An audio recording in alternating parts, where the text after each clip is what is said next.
Tá com muito estresse? Então, quer dar um jeito nisso? Chega mais, vai ser bem legal. Namastê. Quais são os 5 princípios, as 5 leis fundamentais da física no universo védico?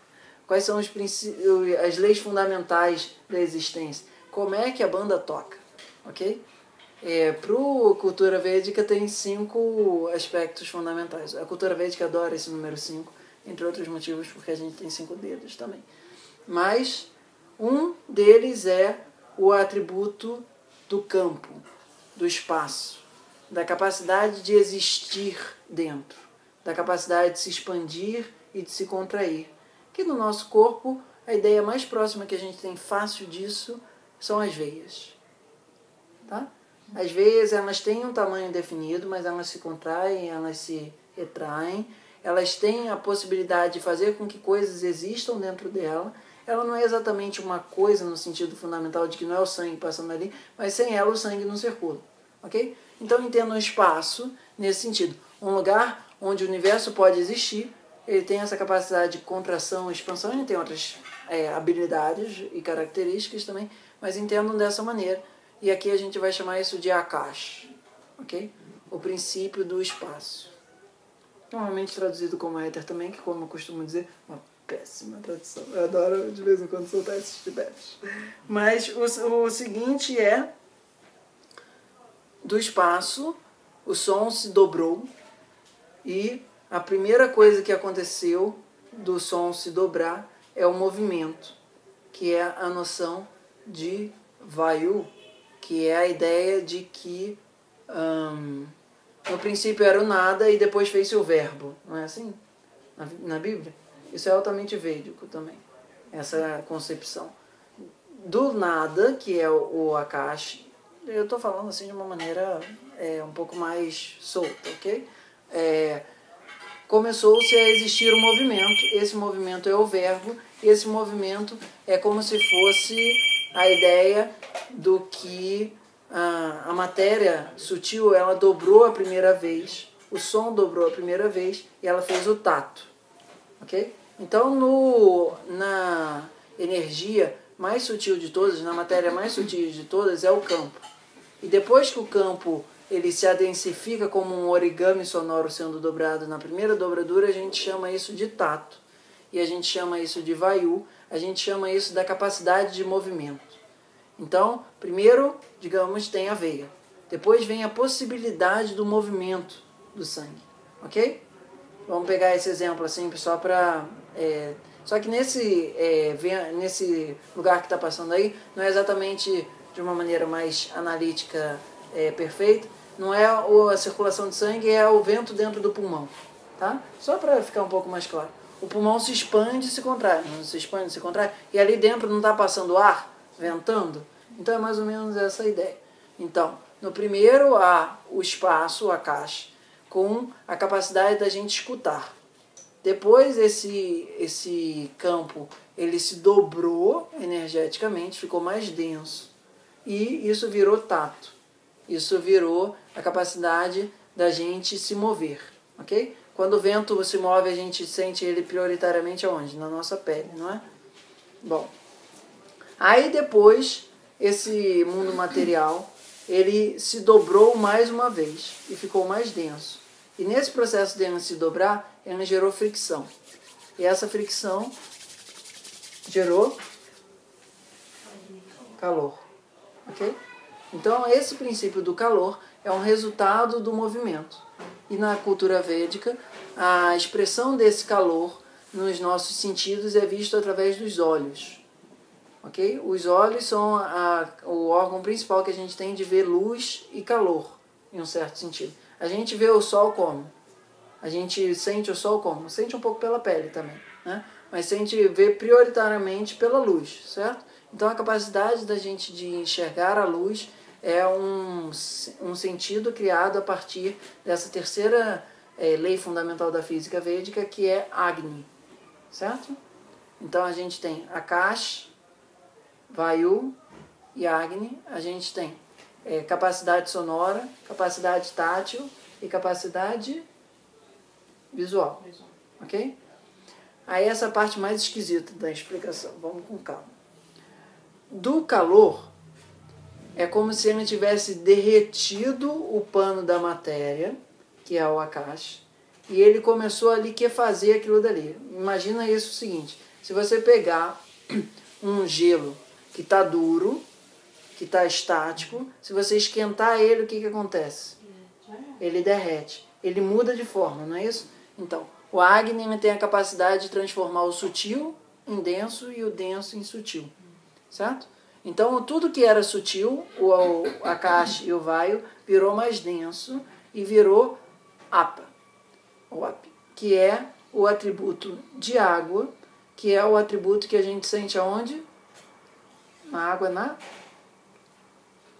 na boca. Isso, espetáculo! Que é o paladar, ok? Então, a ideia, essa parte faz um pouco menos de sentido, porque a coisa não é tão direta assim, mas a ideia é o seguinte, se você pegar algo e derreter aquilo, aquilo vira líquido, certo? O que o Agni derreteu? Ele derreteu uma energia, um campo que estava sutil, que essa ideia do gelo é mais próxima, que faz sentido na nossa cabeça, e aquilo se liquefez, ok? Esse atributo de Apa, ele dá a capacidade da gente sentir gosto pela vida, ok? Esse é o quarto elemento fundamental da explicação de como o universo funciona dentro da cultura védica. Como é que é a fisiocosmogonia dentro da cultura védica. Aí, depois desse líquido que foi ficando cada vez mais denso, o universo que era som dobrou, virou tato. Dobrou de novo, virou fogo. Dobrou de novo, virou água. Está ficando cada vez mais denso, você consegue pegar. Dobrou de novo, virou Prithvi, que é normalmente traduzido como terra, mas é o atributo da solidez. Onde é que você, no teu corpo, tem a capacidade de vivenciar essa lei, esse princípio físico mais fácil? O que a terra, como é que você, aquela expressão, tem cheiro de terra, tá? Então, a gente sente o elemento de terra muito através do nosso olfato, que quando a terra está mais molhada, a gente fica mais fácil de sentir ele. Por quê? Porque ele fica mais volátil e o nosso nariz é uma mistura de conseguir sentir o cheiro, mas quando está com mais água ele funciona melhor. Quando você está num clima seco, ele funciona pior, tá? Cada um desses atributos, por exemplo, a terra tem dentro da terra água, fogo, vento e espaço. A água tem dentro dele água, fogo, vento e espaço. Entenderam? O fogo tem dentro fogo, vento, espaço. O vento tem dentro vento, espaço. O espaço tem dentro espaço, ok? Então, de alguma forma, no nariz, a gente consegue sentir todos os atributos. A gente consegue sentir som no nariz, a gente consegue sentir tato no nariz, a gente consegue sentir calor no nariz, a gente consegue sentir água no nariz, a gente consegue sentir cheiro no nariz, tá? Isso vocês entendem da mesma forma. O nosso olho não consegue enxergar cheiro. Ficou claro isso, né? Então, todo o princípio fundamental que vem depois, ele ainda traz uma reminiscência do que foi antes, ok? Então, basicamente, hoje o que a gente vai ver é como esses, que é traduzido como elementos, mas eu prefiro traduzir como os princípios, como esses princípios impactam na nossa mente. Pareceu que a gente estava falando aqui de física, não pareceu? Velho do engano. A gente também estava falando de física, a gente também estava falando de psicologia. Então, tudo que a gente falou aqui, tem horas que a nossa mente fica mais Akash, tem horas que a nossa mente fica mais Vayu, tem horas que a nossa mente fica mais Agni, tem horas que a nossa mente fica mais Apa, tem horas que a nossa mente fica mais Prithvi. E aí a gente vai entender o que é o impacto desses princípios na nossa mente, certo? O que isso é importante? Isso é importante porque os nossos hábitos, eles são ativados ou desativados a partir de quando esses determinados princípios operam de uma maneira mais presente na nossa situação. Por exemplo, Quando você está com o princípio de APA atuando mais no teu sistema, tem mais chance de você ficar emotivo, tem mais chance de você ficar triste, tem mais chance de você ficar amoroso, tem mais chance de você ficar... Quando o atributo de Prithvi está atuando mais no teu sistema, tem mais chance de você ficar com a cabeça encostada na parede querendo dormir, tem mais chance de você ficar querendo ficar estável meditando, tem mais chance de você querer ficar num lugar onde não tenha muito movimento. Quando tua mente está num estado onde o princípio de Teja está atuando mais, você quer trabalhar mais, você quer agir mais, você quer entender mais, você quer focar mais, assim, tipo, sabe? Quando o princípio de Vayu está atuante mais na sua mente, é difícil você ficar aqui no que eu estou falando, tua mente vai para um lado, vai para o outro, você não percebeu, mas ela já foi para o outro, pegou a tua mente em um certo sentido, e você assim, como que o Vata levasse, o teu foco já mudou.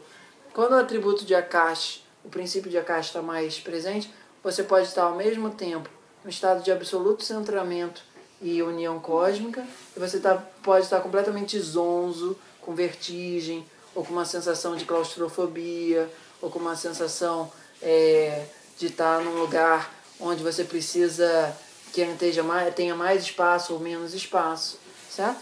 Então isso é só para dar uma pincelada no que a gente vai ver hoje de uma maneira mais aprofundada, que é com esses 5 princípios, nominalmente Pancha, 5, Maha, assim, grandiosos, fantásticos, Bhutas, que elementos materiais, regem o mundo material, inclusive a mente, que a mente dentro da cultura védica é matéria num nível mais sutil, menos palpável, mas ainda assim matéria.